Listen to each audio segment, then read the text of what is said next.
বেকার ভাতা নিয়ে বড় আপডেট। যুব শক্তির ৩,০০০ টাকা মিলবে এই দিন থেকে। কিভাবে ফর্ম ফিল আপ করবেন? তবে এরা পাবেন না যুব শক্তির টাকা। ফর্ম ফিল আপের লাস্ট ডেট কবে জানুন। কি আপডেট জানালো সরকার। ক্ষমতায় আসার পর থেকে একের পর এক প্রতিশ্রুতি পূরণ করছে রাজ্যের নতুন সরকার। ইতিমধ্যে অন্নপূর্ণা যোজনার টাকা পেতে শুরু করেছেন মহিলারা। এবার বেকার ভাতা তথা যুব শক্তি নিয়ে বড় আপডেট দিলেন মুখ্যমন্ত্রী শুভেন্দু অধিকারী। শুক্রবার মালদহে এই নিয়ে মুখ্যমন্ত্রী বলেন, ইতিমধ্যে অন্নপূর্ণা যোজনা, প্রধানমন্ত্রী আবাস যোজনা করা হয়েছে। যুব শক্তি ও বার্ধক্য ভাতা নিয়ে আমাদের কাজ এগোচ্ছে, খুব শীঘ্রই চালু হবে।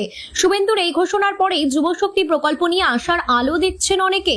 মনে করা হচ্ছে চলতি জুন মাস অথবা জুলাই মাস থেকে যুব শক্তি ভরসা কার্ড শুরু হয়ে যেতে পারে। বিধানসভা ভোটের আগে রাজ্যের বেকার যুবক যুবতীদের জন্য যুব সাথী প্রকল্প চালু করেছিল তৃণমূল সরকার। মাসে মাসে ১৫০০ টাকা করে দেওয়া হচ্ছিল।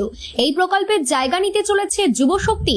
নয়া স্কিমের মাধ্যমে রাজ্যের উপভোক্তাদের মাসে ৩,০০০ টাকা করে দেবে বিজেপি সরকার।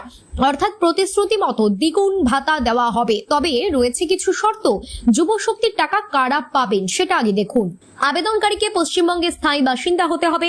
আবেদনকারীর বয়স হতে হবে ২১ থেকে ৪০ বছরের মধ্যে। এছাড়াও আবেদনকারী শিক্ষাগত যোগ্যতা ন্যূনতম মাধ্যমিক পাস হতে হবে। আবেদনকারী কোনো কর্মসংস্থানের সঙ্গে যুক্ত থাকলে এই প্রকল্পের সুবিধা কিন্তু পাবেন না। তবে নতুন সরকার এই যোগ্যতার মাপকাঠিতে কিছু বদলও আনতে পারে। সেক্ষেত্রে এই বিষয়ক নির্দেশিকা জারি হলে বিষয়টি স্পষ্ট হবে।